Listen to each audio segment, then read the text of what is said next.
In a time where music companies really didn't want black people to talk about the issues that were going on in this country, a time where everything was so oppressive, they just wanted black entertainers to just be entertainers and nothing more. For Sam Cooke, that wasn't enough. Hey friends, welcome to my channel, Beautiful Disaster. This is where we break down true crime, vintage Hollywood, and more. If you are an oldie but a goodie, thank you for coming back. And for those who are here for the first time, thank you. This is where I just deep dive into some of the historical events and telling you a story while we be writing in our journals or creating art, or you can just listen to me talk. Either way it goes, this is going to be good. If you haven't already subscribed, please do so you never miss an upload from me. And don't forget to turn off that notification bell button so you don't have to worry about missing out on any new content. Now, let's talk about the legendary father of soul, Sam Cooke. Before I get into the video, I just want to add a disclaimer. I mean absolutely no disrespect to anyone that I talk about in this video. This video is for educational purposes, and everything that I'm about to say is just information that I found on the internet and I'm just compiling into one video. There are a few content warnings for this case are as follows. We'll be mentioning white supremacy, racial slurs, lynching, and murder. So if any of those things are things that you really don't want to hear about right now, I completely understand. Just click out of the video, and I hope I'll see you again soon, sometime with a different case. Now, there are all stories about Sam Cooke as a child, how he was endowed with a second sight, how he sang to Styx, how he convinced his neighborhood gang to tear down the slates off backyard fences, then sold them to their previous owners for firewood. How he was marred with a gift from earliest childhood on and never wavered from its fulfillment. Sam Cooke is often regarded as the father of soul, and he made a huge impact on the world of music by bringing it to a wider audience. Due to his contribution to the civil rights movement, the manner of his death has been surrounded by controversy. There have been various controversy theories about his death, and it's possible that he was killed due to a government conspiracy. Because of how he was perceived by record companies, he was not allowed to talk about the issues that were affecting the country. At that time, he refused to be afraid to be the first black man to break color barriers. This was the reason why he eventually talked to Malcolm X and Muhammad Ali, among others. Samuel Cooke was born January 22nd, 1931 in Clarksdale, Mississippi. He was the fifth child out of 8 children to the parents of Reverend Charles Cooke and his wife Anna Mae. Charles and Anna Mae met at a Church of Christ convention at which he was preaching, and they started going to church together. Charles was a young widower of 23 with a child that was being raised by his late wife's family.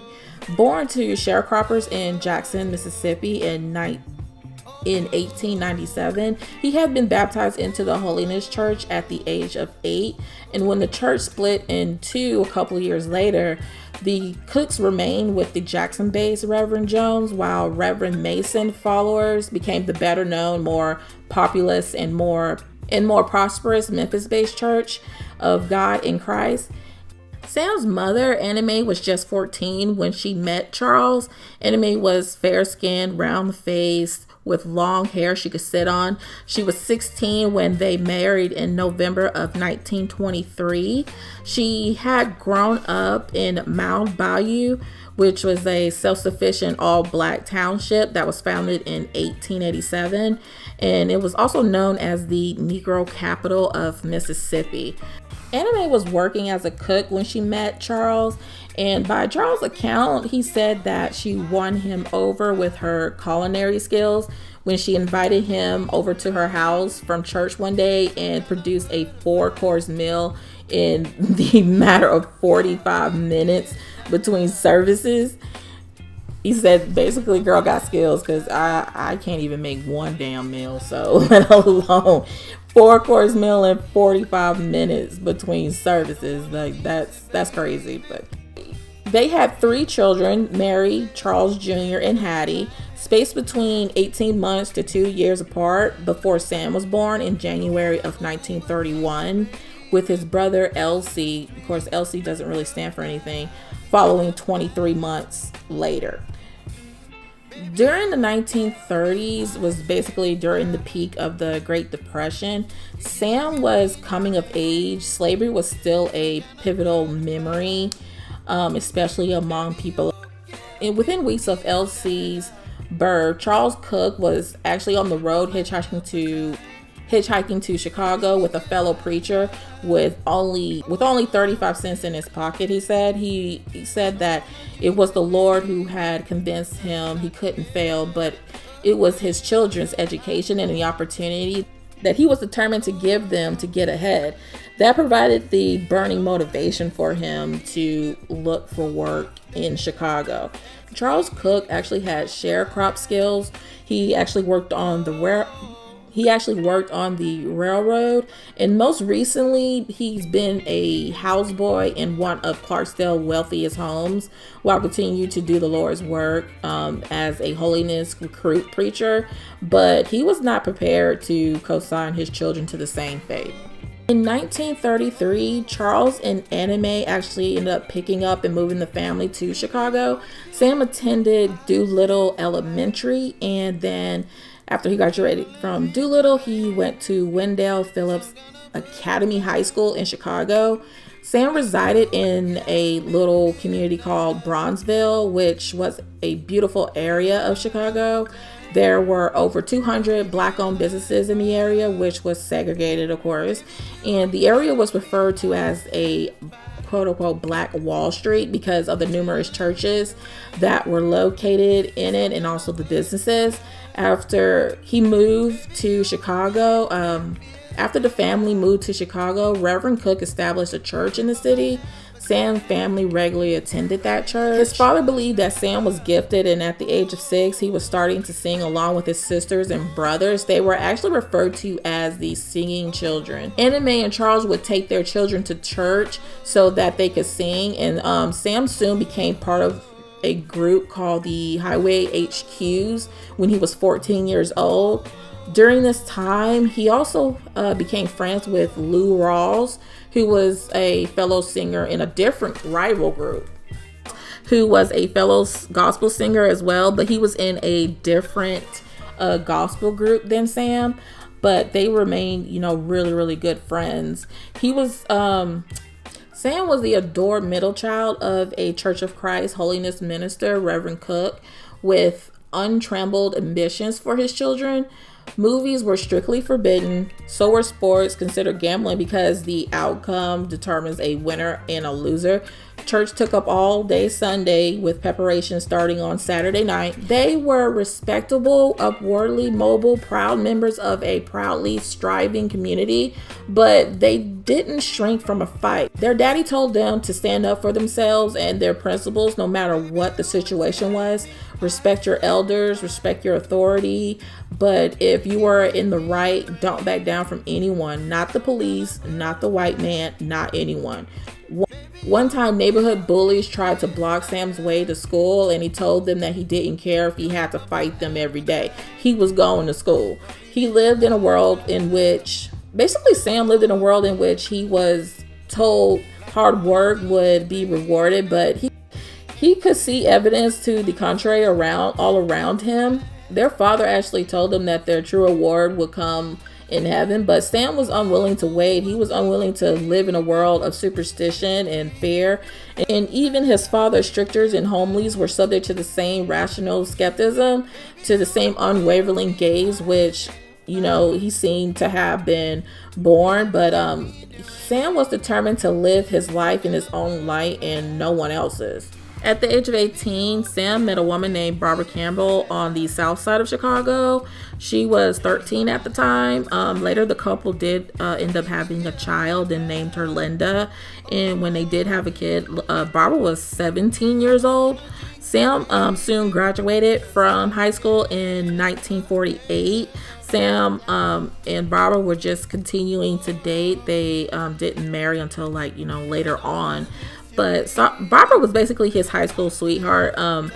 Then he Once he had graduated from high school, Sam then replaced R.H. Harris as the lead singer of a group called Soul Sitters. The group was founded by Harris, and he had signed with Specialty Records.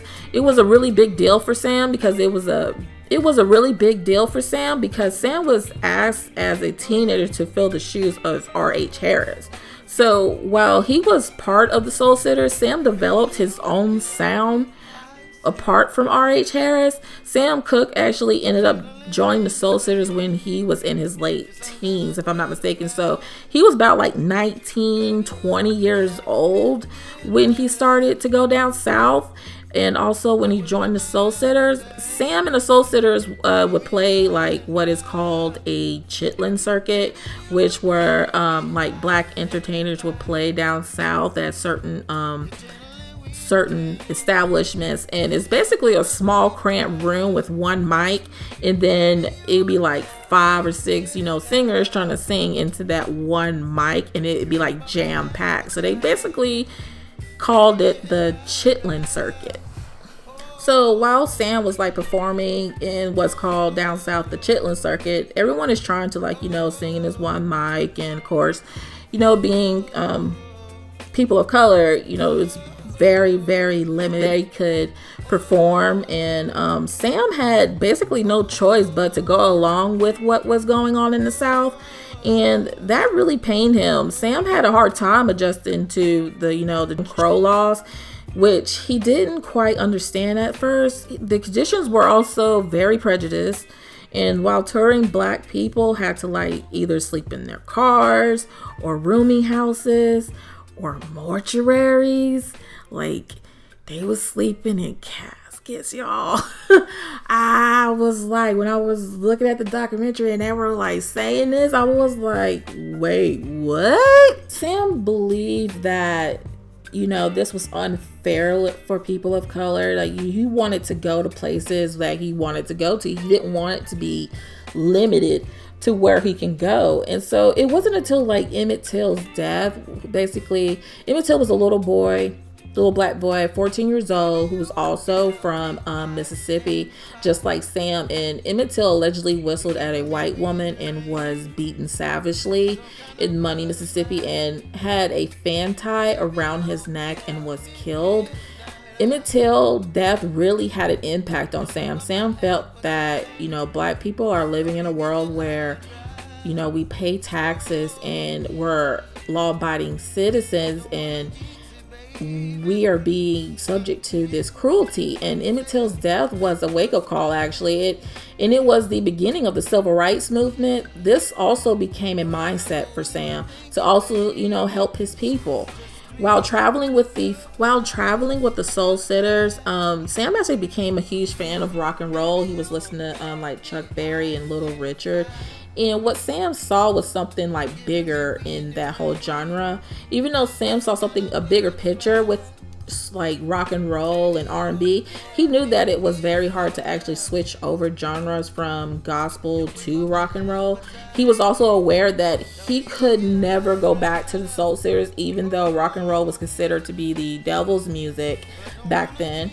So he went to his dad, Reverend Cooke, and Reverend Cooke told him, Sam, that he should keep doing what he's doing and not lose himself. He said that he was doing well and that people, they love you, why switch? And Sam was like, Dad, I want to be known all over the world. I want to appeal to a different, type of audience. And he basically switching over genres from gospel to rock and roll meant freedom to Sam.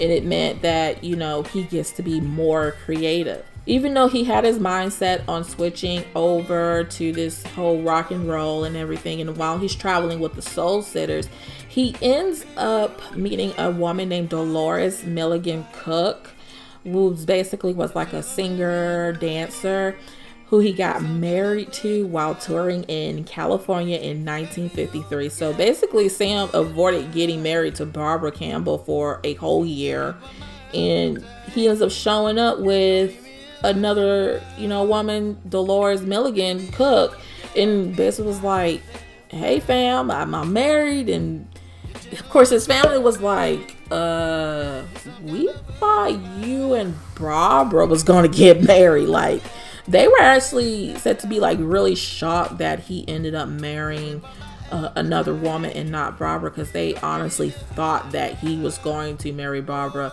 And when he married Dolores, he kind of left Barbara and Linda, his daughter Linda, in behind. He basically left them behind. They just became estranged, if that makes any more sense. They basically, Barbara and his daughter Linda became estranged after he married Dolores. And he got married to, so Dolores was basically like a singer, dancer that he met while traveling. And they end up having actually a son named Joey. It was a shock to the moment for the family, but they, as I said, they were shocked, but they still, gave him, support, and, was like, all right, well, maybe, he sees something that we don't. I guess that's how it went down. After getting married to the lovely lady Dolores, he started a successful career in pop music. He had many problems as a result of his success. He was actually being accused by a 26-year-old woman, a Navy Yard secretary, of fathering her son, but nothing ever came of the accusations from what I could find. I think they just left it at that. And yeah, nothing ever really came of it. Despite all the troubles in Sam's personal life, his journey to become a rock and roll singer was just starting out. Sam actually ended up recording his first record on his own. He used the gospel song Wonderful, and instead of using the word wonderful, he used the word lovable. And when he recorded Lovable, he did change his name to Dale Cooke to try to disguise himself so nobody would find out that he was singing devil music. But people eventually did end up recognizing Sam because he had a distinct, unique sound, and people knew it was him. After he was able to secure a record deal with Specialty Records, he decided to stop working in the gospel genre and concentrated on making music that he wanted to make. He wanted to expand the rock and roll. Sam wanted to expand the scope of rock and roll music. He left the Soul Sitters and started his own career. He also decided to change his name. Basically, all he did was, from Samuel Cooke, he did as Sam Cooke, but he added the E to the end of Cooke, more of a Chicago type flavor. Just 4 years of marriage, Sam and Dolores called it quits. Sam did say that they just couldn't make it work and they just decided to call it off and get a divorce, but they still remained good friends and took care of their son Joey.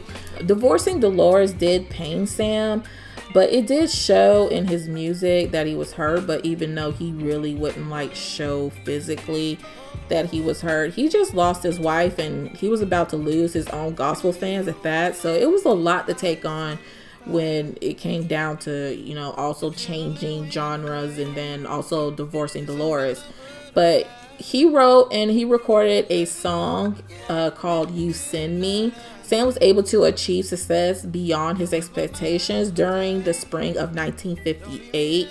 During this period, he was able to perform at the famous Cooke nightclub in New York, and he was able to receive an opportunity unlike anything that other entertainers had ever had.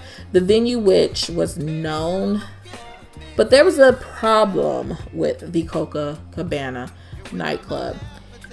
The venue, which was known for its white clientele, had a policy that stated no blacks were allowed to enter the club. Despite this, Sam was still able to perform at the club.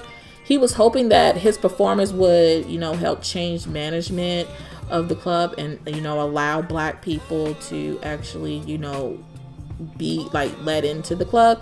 He said that he went there because he was thinking that he was performing for white people, and then when he went out there, he felt like he had to be white.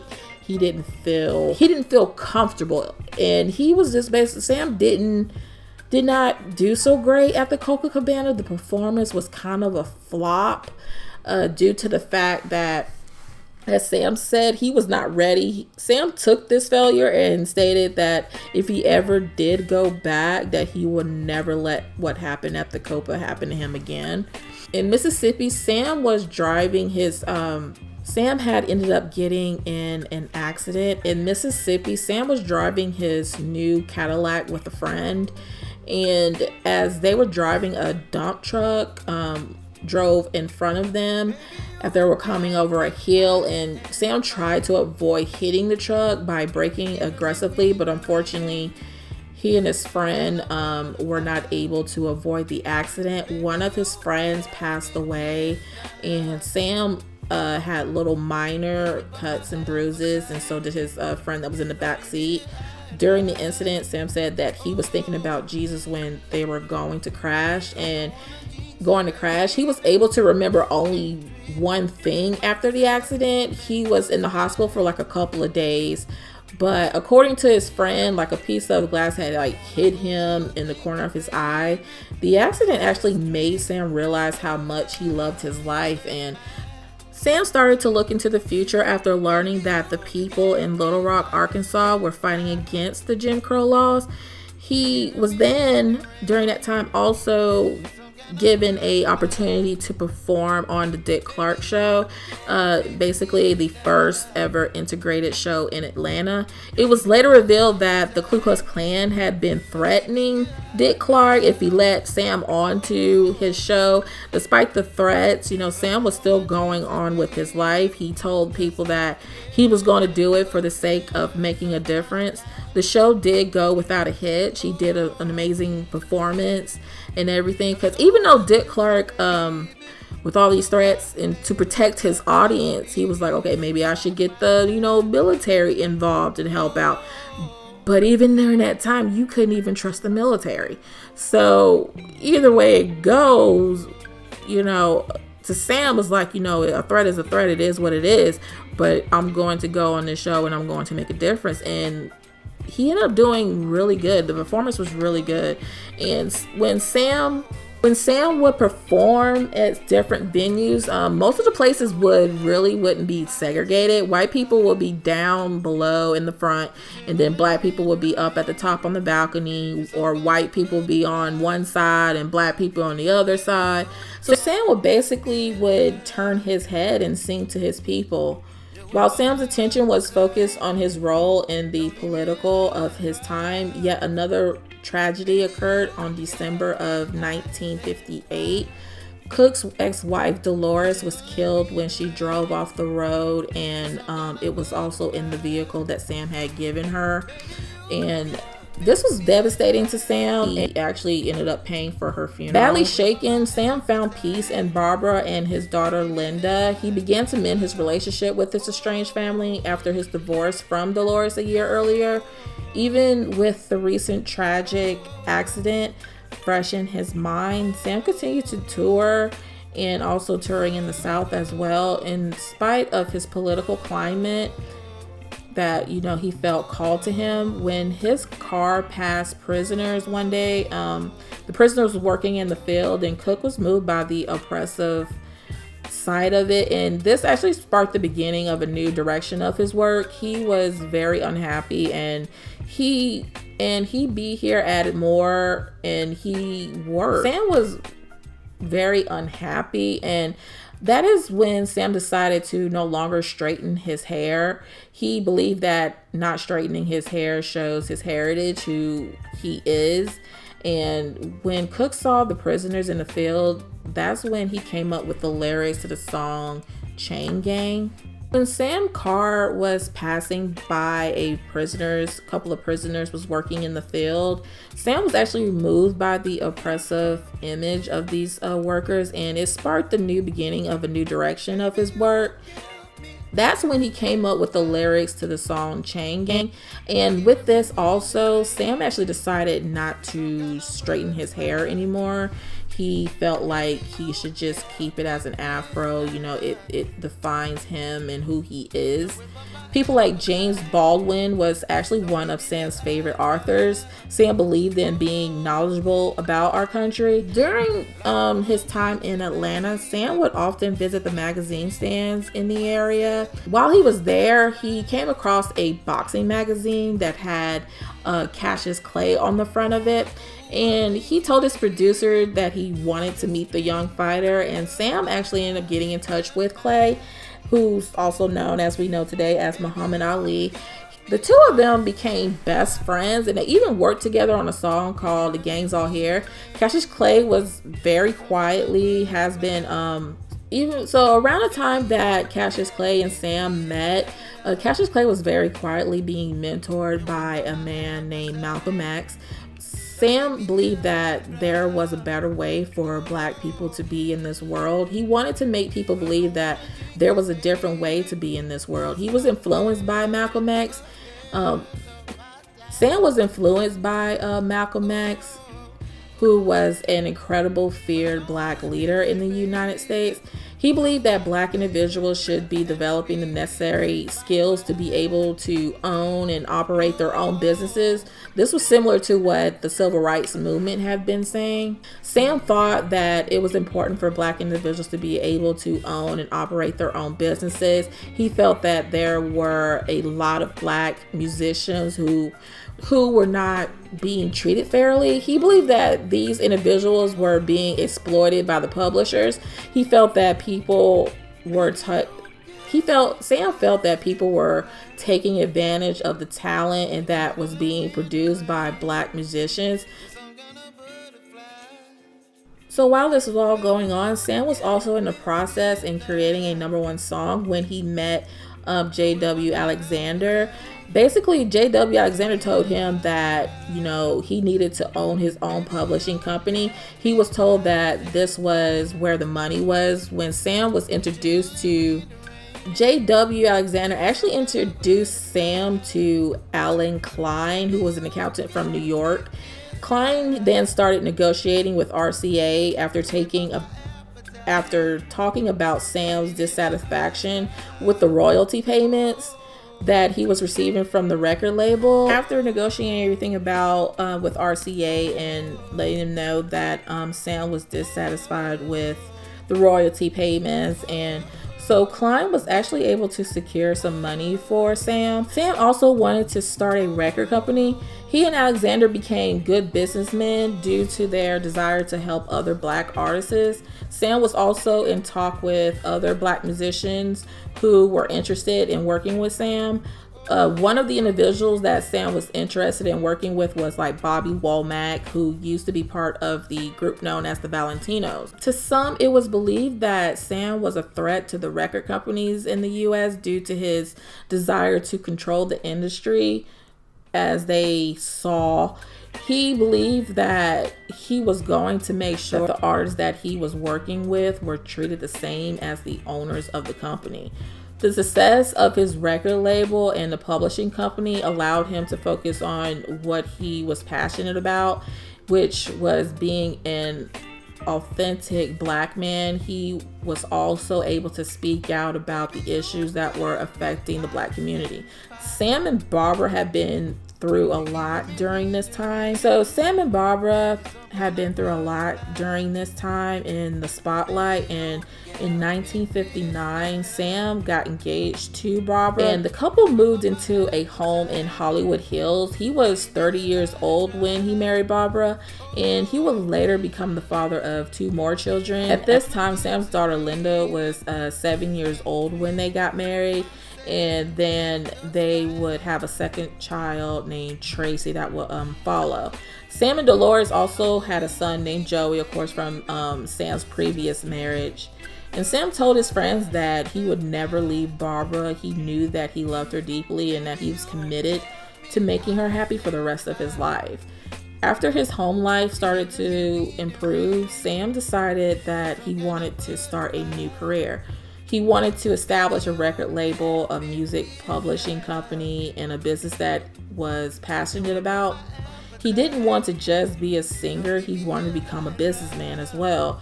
During the 60s, during the early days of recording industry, people were able to record a song for a few $100s.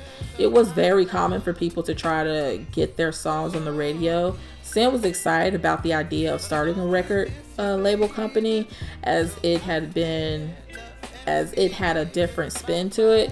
Sam was able to do something that most writers and singers didn't usually do, as he was able to promote other artists. He was also the first African American man to own a record label. People would often come into his establishment and dance, and he was also able to produce other artists, and he would later come up with a string of hit songs among the other artists that he also worked with. He found it hard to sing when he heard songs such as Blowing in the Wind, which was sung by Bob Dylan, because Black people really didn't have that. It was unheard of, because it's like you're blackballed if you're talking about the problems in America. But Sam saw like, okay, well, Bob Dylan gets to sing it, this white Jewish man, so why can't I sing it, like sing something? So Sam was really like thrown back by this, how Black people, if we start talking or singing about, you know, the issues that are going on in our country, you're being blackballed. And so, but America's letting people like Bob Dylan, you know, sing Blowing in the Wind, and he gets no backlash. So, and also the March on Washington also gave Sam a more reason to actually sing and perform the song Blowing in the Wind. During his performances, he would sing Blowing in the Wind, but then only difference is he'll speed it up. And he was simply doing this to make the song more political. Sam found it moving and was moved by how Dylan was speaking against social inequality at the time. Sam was also motivated by how many African American artists were not doing the same thing as he was. He wanted to create a song that would speak to the issues that were affecting the Black community. At one point during a fight between Jim Brown and Muhammad Ali, Sam was able to perform at one of Ali's fights, and he was also able to meet Malcolm X. At one point during a fight between Jim Brown and Muhammad Ali, Sam was able to go to the fight, and he was also able to meet Malcolm X, who was considered to like be a threat to the country at that time. Sam was a well-known singer, but he was also a business genius. During this period, there was a lot of movement against what was referred to as Black Power. 1 year after Sam and Malcolm X met, both of them would die, and the FBI was also monitoring both of them. In the documents, it is stated that a recording artist from Los Angeles named Sam was spending time with Muslim groups, and the FBI might be monitoring Sam because they believe that he was using his talent to make a political statement. This was J. Edgar Hoover's plan, always considered and fearful of the medicalization of Black people. And you're looking at these four men. Sam Cooke might be the most dangerous to you, but because he was already in white America's living rooms, Cassius Clay announced the next day that, you know, his name is now Muhammad Ali. In the country, people were being taught about Islam. There was a picture of Sam with Malcolm X, and some people thought that he would also change his name to a Muslim name, but Sam didn't do that. Sam was like, no, I'm not going to change my name. You know, he's like, he admires, you know, Malcolm X and what he stands for and everything, but he wasn't going to, like, you know, change his name like Cassius Clay did to, you know, Muhammad Ali. But the record company wanted to keep the mainstream Black audience from talking about politics. In The Change Is Gonna Come, there was a second verse that was talked about, you know, the Jim Crow segregation and the segregation in the South. This was actually removed from the song. The record company actually decided to remove the controversial second verse because they were worried that the public would react negatively. They were worried that the public would react negatively to it, basically white people. During this period, Sam was cultural icon, and he had been able to reach out to white audiences, to a whole different range of people. Despite how successful his record was, Sam was still able to keep his black audience in his heart. During his live performances, he would always bring the message of his songs home. His family seemed to be in harmony, and with Sam seemingly cherishing his time with his children, unfortunately, his infidelity continued to cause problems in his home, especially with his wife, Barbara. He was a devoted family man, but he also had too many women. Over the years, Sam became a womanizer, basically. During his second appearance at the Cooke, which actually ended up changing their rules, and he actually did really good this second time around. The club policies towards blacks had changed, and possibly because of Sam and his friends' stance on segregation and how they would, if it was segregated, it wasn't segregated or something like that, like blacks on one side, whites on the other, they would sing to the black audience. The black audience were up top in the balcony. They would sing up top. They wouldn't even look down at the white audience. They would just look at the top, or they just wouldn't play. And he wanted a huge billboard in Times Square, which was one of the first requests that he has ever made when he was about to perform at the Cooke, and he was greatly admired by everybody in the industry, including like Sammy Davis and Clay. Sam was unstoppable, and the Copa showed that everyone who didn't already know. And the Copacabana policy of them changing it, really showed everyone that, that things were changing and everything. And while the show went off without a hitch at the Copacabana and everything was going great, tragedy will be hitting home again for Sam. His son Vincent passed away June 1963. He was 3 years old. Shortly after receiving a phone call at his office, Sam went home and learned that his son had died. His wife Barbara basically was outside, and she stepped away for a moment, and when she came back, she then found their son in the pool, and basically he had slipped and fallen in the pool, and he had drowned. The incident greatly affected Sam and his family, as it took them a long time to move past the loss, and he had to walk by the pool that his son died in, because it was in the front yard of his house where the pool was. How some people have their pools in the backyard. His was actually in the front yard. I've never heard of a pool being in the front yard, but I'll insert a picture, but his pool was in the front yard of his house. So every time he had to leave to go to work and everything, he would see that pool that he had to walk past that pool his son had slipped and fell in and drowned. And this caused him to have a hard time maintaining a peaceful life after Vincent's death at home. And Sam began to actually ended up drinking a little bit more after Vincent's death. And this changed him greatly. He poured himself into work immediately following his son's death. 4 weeks after Vincent's death, Cooke was stirred from his grief by the specter of 250,000 people converging on the nation's capital in the March on Washington, basically in a protest march for job and freedom. These are people that Sam knew, and then moral courage and dedication to purpose, and nor was the profound sense of hope and possibility that arose from that day. This is when the famous song "Change is Gonna Come." Cooke wrote what he felt and managed to create a perfect expression for the spirit of the times. During this time, Alan Klein, Sam's manager, was negotiating with RCA.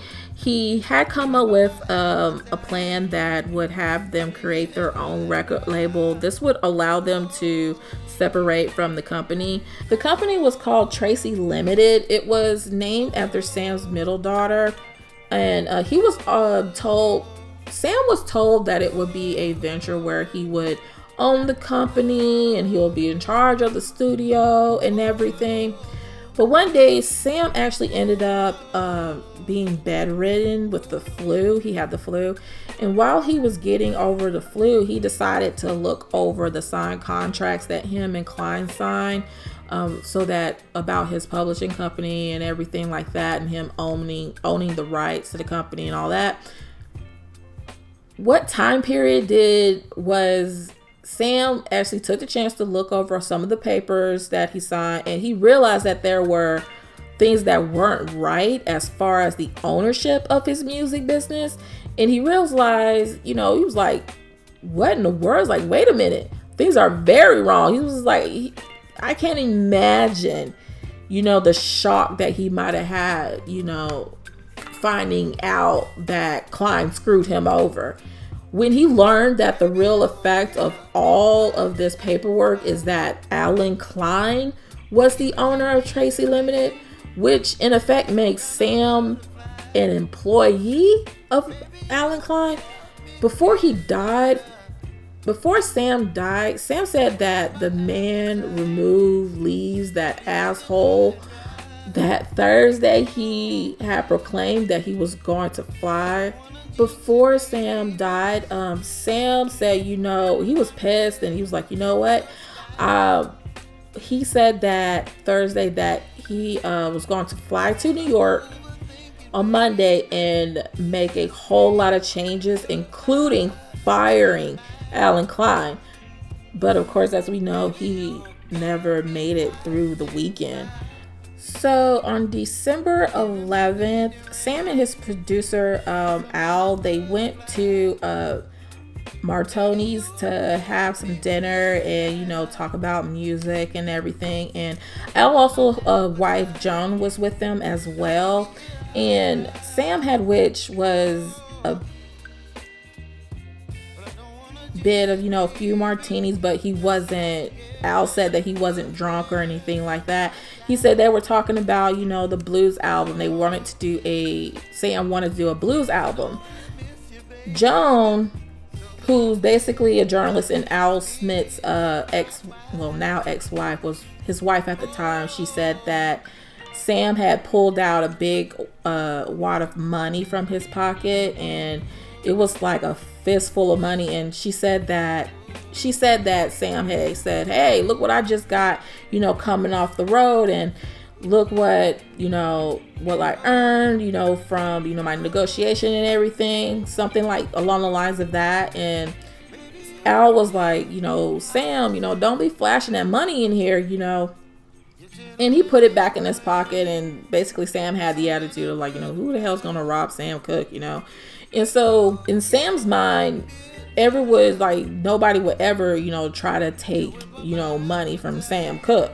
Like, are you serious? I mean, in his mind, he was invincible, as Al Smith, his producer, basically said.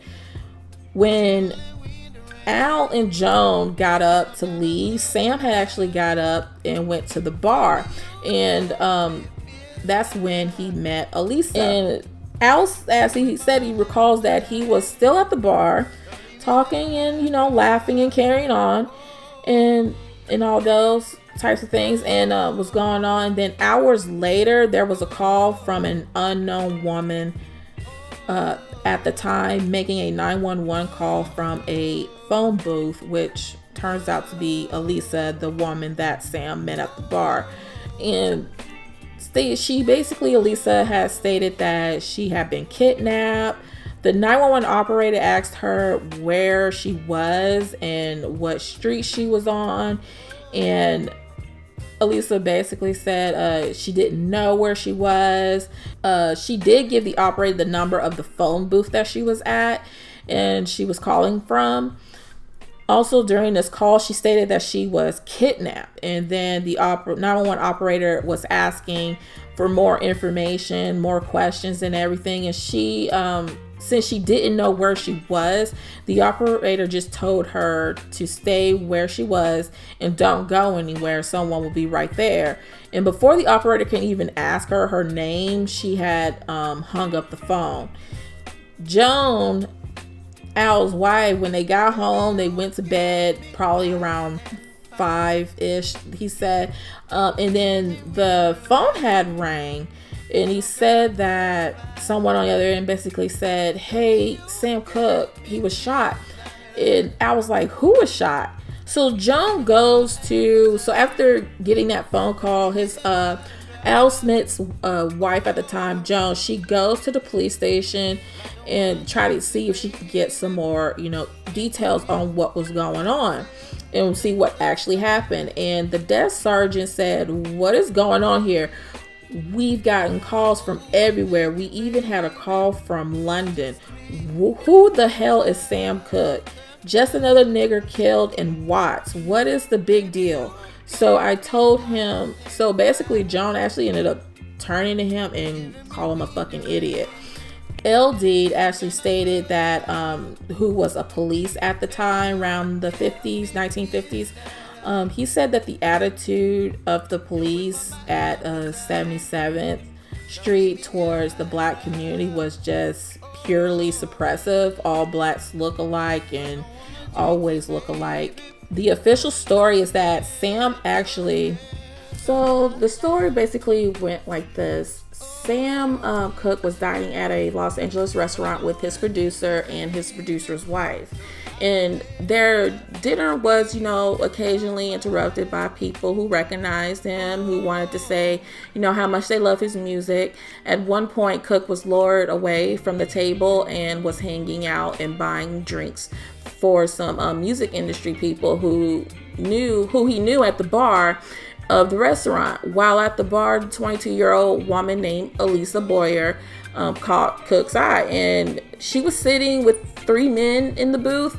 One of whom was a guitar player who Sam knew, and he introduced Sam to Elisa Boyer. And before long, the two of them were snuggling up and talking to each other in the booth. And Cooke and Boyer actually left the restaurant bar around 1 a.m. in Cooke's new red Ferrari and headed to a nightclub after dinner, where they were supposed to meet up with the producer Al Smith and his wife Joan, that Cooke was having dinner with earlier. And at the nightclub, Cooke got into a verbal confrontation with a guy whom he thought was hitting on Boyer. At that point, she asked Cooke to, at that point, Elisa had asked Cooke to take her home. It was about 2 a.m. when they left the club. According to Elisa Boyer's story to the police, Cooke ignored her request to be taken home, and he pulled onto the freeway and then exited and pulled into the Hacienda motel near LA, which is basically the hotel. Hacienda was like in a really bad neighborhood. They was basically in the hood, the ghetto. And they stopped to the manager's office at the hotel, and Cooke got out with Boyer, who Boyer actually ended up remaining in the Ferrari.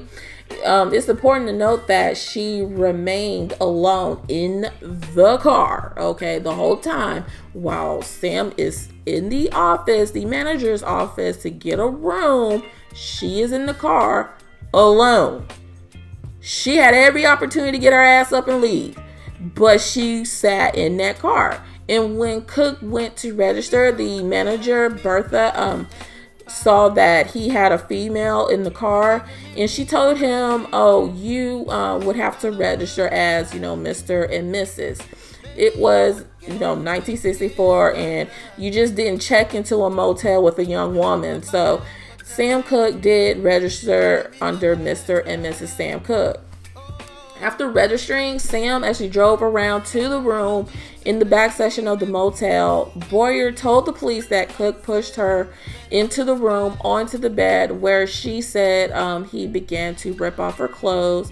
She later said, quote unquote, "I knew he was going to rape me," end quote. She managed to excuse herself to go to the bathroom, and Boyer tried to lock the bathroom door, but the latch was broken. She also discovered that the bathroom window was sealed shut from being freshly painted. When she came out of the bathroom, she said that Cooke was naked and groping her. And before he went into the bathroom, while Cooke was in the bathroom, so she said she said that Sam was naked and he was groping her. And before he went into the bathroom, while Cooke was in the bathroom, Boyer actually ended up grabbing her clothes and ran out of the room wearing only a slip and her bra, basically, I guess a slip to go that was under her dress. And she was just wearing her bra. And she basically ran into the manager's office. She immediately just ran into the manager's door and knocked, but the manager, Bertha Franklin, didn't answer. Boyer spotted a phone booth, so she ran to the phone booth and called the police. Cooke panicked, and Sam, he ended up coming out, and he had panicked when he came out of the bathroom in the motel room and didn't see Boyer anymore. And so he got back in his Ferrari and began looking for her. He went to the manager's office, pounding on the door, asking, basically asking this. He said, "Is the girl in there?" Franklin replied, "No." Franklin is the manager. She said no. Then the door to Franklin's office was locked, but Sam ended up beginning to hit the door with his shoulder in an attempt to get into the office to see if the girl was in there. The frame of the door eventually gave way, and Cooke was in the office confronting Franklin. He was like, "Where's the girl?" And that was followed by a physical altercation between Cooke and Franklin. And then Franklin had told the police that he fell on top of her, and she tried to bite him, scratch him, get him off her. Franklin told the police that she kicked Cooke, dashed. So Bertha had also told the police that she had kicked Sam, and she dashed to grab her pistol and shot him 3 times at very close range. By the time the police arrived to the motel, Sam was already deceased. There was nothing else they could do for him. Tess revealed, actually, when Tess would run on Cooke, Tess actually revealed that at the time of his death, Sam's blood alcohol level was at 0.16 and 0.08. So, and he was considered the point of being legally too drunk to drive. Cooke's credit cards were missing, but $108 in cash was still on him. Police ruled the shooting as justifiable homicide, and the case was closed. So friends and family are basically saying, okay, y'all full of crap, whatever. But on the perceived lack of investigation, Cooke's close friend, Muhammad Ali, he said, and I quote, "If Cooke had been Frank Sinatra, the Beatles, or Ricky Nelson, the FBI would be investigating this." Singer like Etta James viewed Cooke's body before the funeral and questioned the accuracy of the official version of events. She wrote that the injuries she observed were well beyond the official account of Cooke's having to fought Franklin alone. James wrote that Cooke was so badly beaten that his head was nearly separated from his shoulders. His hands were broken and crushed, and his nose mangled. Some have speculated that Cooke's manager, Alan Klein, had a role in his death. Klein owned Tracy Limited, which ultimately owned all rights to Cooke's recordings. However, there was no concrete evidence supporting the criminal conspiracy that has been presented. But the aftermath, basically, the first funeral service for Cooke was held on December 18th, 1964 at A.R. Leak Funeral Home in Chicago. About 200,000 fans lined up for more than 4 city blocks to view his body. Afterward, his body was flown back to Los Angeles for a second service at the I'm sorry if I'm saying it wrong, Mount Siena Baptist Church on December 19th, which included a much, herald performance of the quote unquote angels keep watching over me, that was sung by Ray Charles, and who stood in for a grief-stricken Bessie Griffin. Then Sam was later laid to rest at Forest Lawn Memorial Park Cemetery in Glendale, California. So after the funeral in Los Angeles, his body was then laid to rest at Forest Lawn Memorial Park services. So there was a trial to go over, what had happened that night. And when I was doing the research and I looked at one of the videos, I think it's called Lady You Shot Me. And first of all, why was Lisa Boyer and Bertha Franklin wearing sunglasses? No court would have you sitting up there wearing sunglasses. I get there were paparazzis in there or whatever and the flashing, but no judge is gonna allow you to wear sunglasses. These women was chilling. Like, these women was up there chilling. Like, Bertha was having her arms crossed and just laid back with her sunglasses, and it was just complete bullshit.